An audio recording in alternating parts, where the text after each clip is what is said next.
normally here we will talk about the circuit breaker.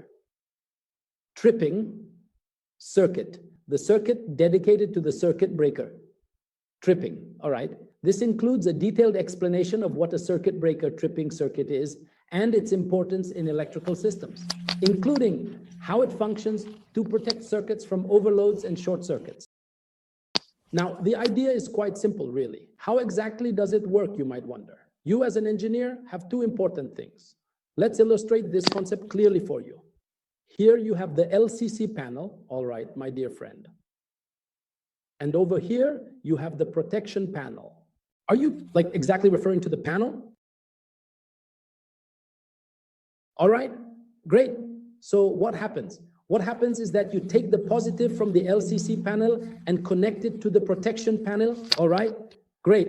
This protection panel contains 3 types of contacts related to tripping your circuit breaker, all right? Either you have the open command where you give an open command to the breaker.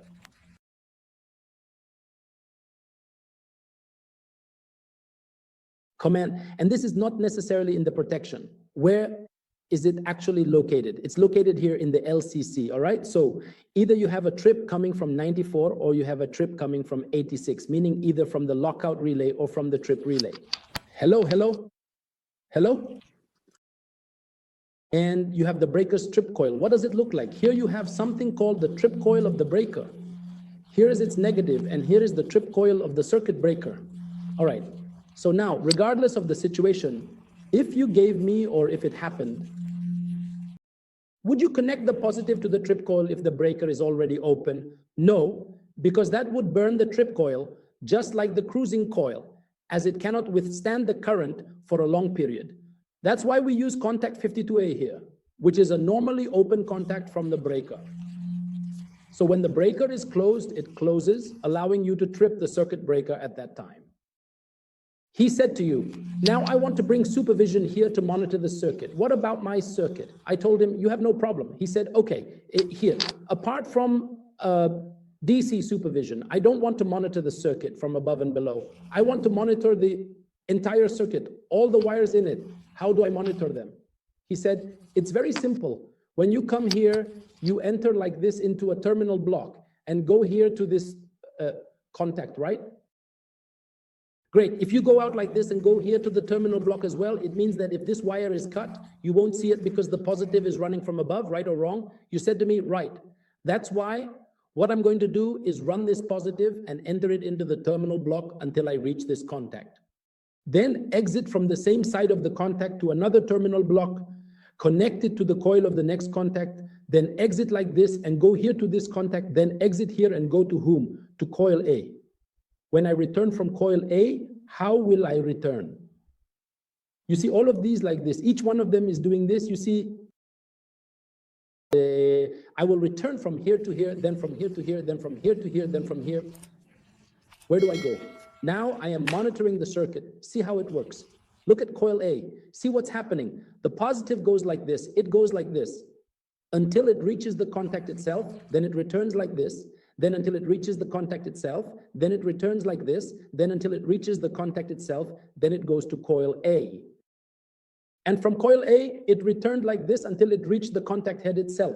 There it is, exactly, there, and I came here like this. And until what? If the breaker is closed, you will find this closed, and here's the trip coil with me, and here's my negative.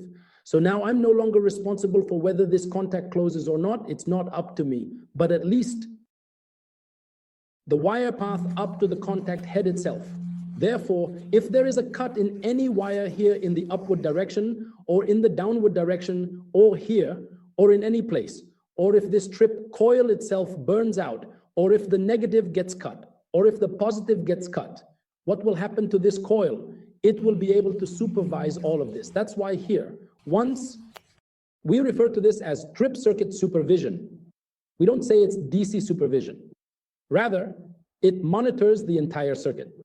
The NSI code for trip circuit supervision is always 74, which means two things, one of two things.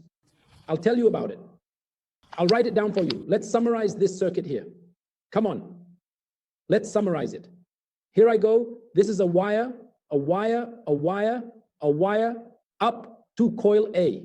What remains is a wire like this with a booster up to coil A. Then another wire up to here.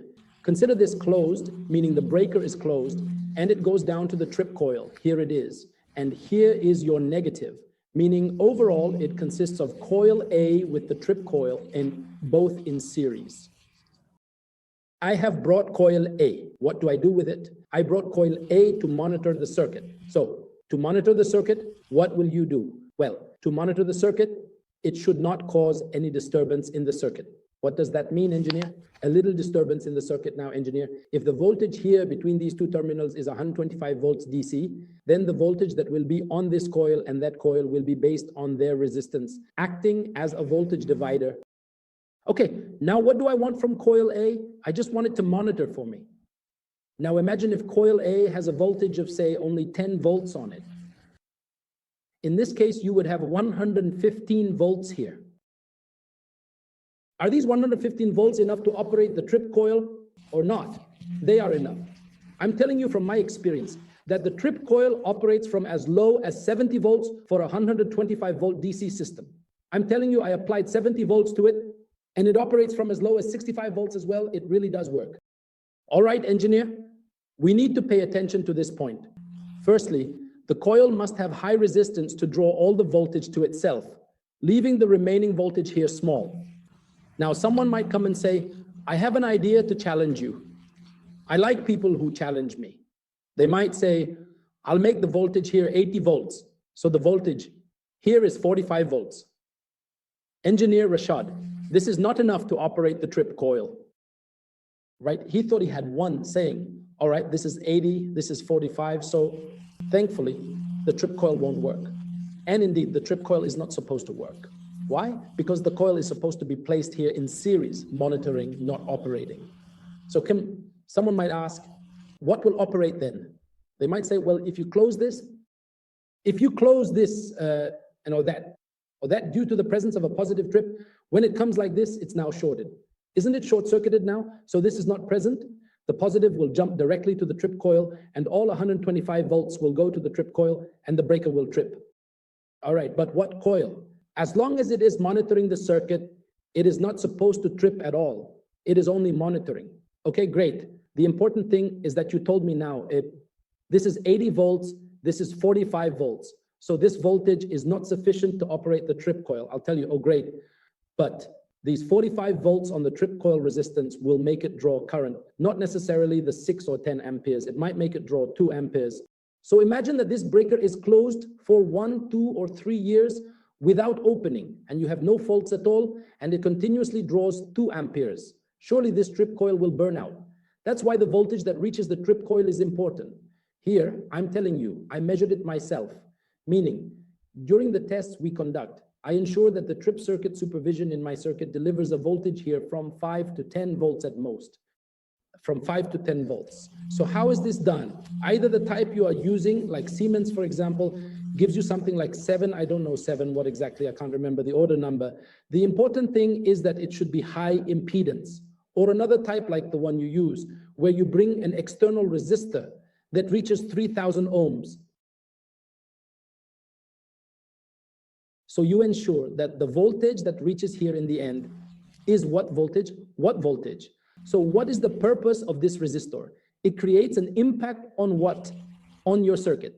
Now, in this way, as long as the breaker is closed, this contact is closed, so I can monitor my trip circuit like this. Okay, great. But what if the breaker is now open? If the breaker opens now, this coil here has a contact that is now open, so this coil will experience a drop-off because the circuit is no longer closed. It tells you that there is a problem with the trip circuit. Is that true? No, it's not true. That's number one. Number two, I monitored the trip circuit of the breaker while the breaker was closed. But what if the breaker is open? That's why I will use a normally closed contact from the circuit breaker state here. So what is the purpose of this? The purpose is to monitor my breaker and my trip circuit. Now, someone might say, the positive went and reached the coil, then came back here like this. So I make a jumper here like this. If you make a jumper, if you don't do anything, you essentially cancel it out. As long as the breaker is open, you monitor it like this. The breaker is closed, this is open, so you monitor it like this. No, that doesn't happen. It's not logical. You don't make a jumper and monitor. Here, it brings you another coil called what? It's called coil B. Exactly, it brings another coil called what? It's called coil B. Nice, nice. What's the purpose of coil B? It tells you the following. It says that this time to actually trip, you will move the positive like this, like this, like this, like this. You will come to this point, and what will you do? You will exit from this point like this and go to whom? You will go to coil B in this manner, then return from coil B to whom? To this contact, and connect what? Connect here. All right, very good. Now, if I create an equivalent circuit for this circuit, I will find the positive. This time coil A, then coil B, then who? Then the trip coil. Very good. Now, let me ask you a question. Suppose the trip that went to the circuit breaker was due to 86. So we know that if this closes, it won't open unless you come and open it. In this case, what will happen is the positive will move like this, here, and come from here like this and go to whom? Of course, the breaker is closed, so this is closed. It comes here like this and trips the breaker, right? The breaker opened, so this went back to open again. Here it is, it went back to open again like this. Here it is, it went back to open like this. All right, great. And this comes to you here and moves DC. Since DC is coming like this, it moves like this to coil B and then goes to the trip coil. It's as if the coil, what? You made a jumper on it, right? Or am I wrong? Correct. So if you made a jumper on it like this, what will happen is that only coil B is playing with your trip circuit. In this case, if coil B has a low voltage on it and the rest of the voltage is on the trip coil, it will burn your trip coil. Here, you don't have a problem with breakers tripping as the breakers are like this, but the voltage that reaches it makes the trip coil draw current, and that's the problem. That's why we also put another resistor with coil B, 3000 ohms. If I had drawn it for you in the diagram, you would have asked, what's the point? Since it's in series with B, one resistor is enough for me. Yes, your point is valid, but I need this second resistor because when a trip occurs due to a lockout, coil B alone wraps around. Who wraps around the trip circuit? In this case, it also needs a resistor with it. Finally, so that we don't forget, I have positive and I have negative just like that. And I take contact from coil A in parallel with contact from coil B. This is from coil A and this is coil B. And I operate a new coil with them called coil C. And this coil C has a flag with it. Yes, and this is coil B, and I use them to operate a new coil called coil C. And coil C comes with a regular flag. A flag like that, a light, a lamp color, anything. The idea is, if the breaker is closed, who is monitoring the circuit? Coil A. As long as coil A is working, the contact remains closed, so it's operating without issuing any sub-flag or indication that there is a problem. So if the breaker is open, either coil A and both relays are working, or only one relay is working if the trip is through 86. The important thing is that either this or that will be working. So coil C will also be working, and you won't have a problem. As soon as both are disconnected, coil C will drop off, and it will raise a flag, which is your indicator, and send you a signal that the trip circuit has tripped. The circuit has an issue. And I'm talking about the entire trip circuit, meaning the trip circuit, the positive, the negative, the trip coil, and the wires. If any of these have a problem, I'm not supervising the negative like the usual supervision. No, this supervises the entire circuit. Is that clear, everyone? Great, very good. Now, someone might come and ask me a question, and I'll say, go ahead, what's your question? They might say, sometimes in stations, if someone knows about protection, they might ask, you tripped the breaker through a lockout. Well, the breaker was closed, meaning this contact is closed and this contact is open. So the breaker is closed. What did you do? You gave a trip here. When you gave the trip, the positive came here to the trip coil, but the breaker has a mechanical issue and got stuck, unable to open. All right. There is a function in the protection system called circuit breaker failure.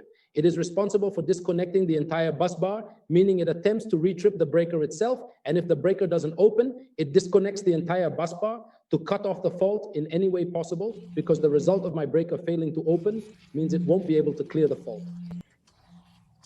All right? I said to him, all right. He said, okay, you did it. And I told you yes, and you told me, but it's still closed. And I told you, yes, of course, that's a lockout. And you told me, okay, but what do you mean? Like your contact is closed and hasn't opened? And I told you, yes, okay, what's the problem? And you told me that means the trip coil will remain with DC on it, so it will burn out. I told you, yes, that's why I take a normally closed contact here from the 86 of the breaker failure stage 2. We call it the second stage because there's a first stage that does a retrip, then the second stage does a bucket trip, which disconnects the bus bar for you, meaning it sends a remote tripping or downstream tripping depending on what you're working on, whether it's a transformer, line, or whatever. This is a long topic. It's a protection function with a completely different story that I talked about in previous lectures. All right, the important thing is that if this lockout operates, it means it will disconnect the other circuit breakers. This way, I'm completely sure that my breaker won't be able to disconnect. So this contact remains open to prevent the trip coil from being energized so that the trip coil doesn't get burned. All right, so this is how the coaster ensures everything simply. Someone once asked me, Engineer Rashad, couldn't you just make a jumper between this and that and do without coil B? I don't want coil B. As if coil B, Engineer Rashad, doesn't exist at all. So if coil B isn't there, Engineer Rashad, if the breaker is closed, it monitors it like this. And if the breaker opens, this contact is open. This contact remains open like this. And this contact, Engineer Rashad, is closed, so you're still monitoring it like this. I went back and told him, you are right, but you have a problem. I told him, what is the problem?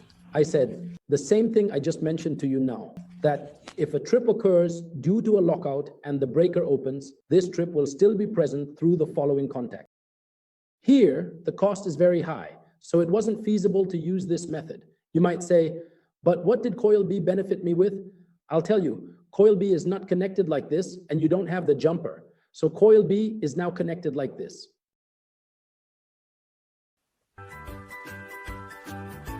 So even if this lockout works, the boost will come like this, but it won't know where to pass because this is open and it won't know how to go directly here.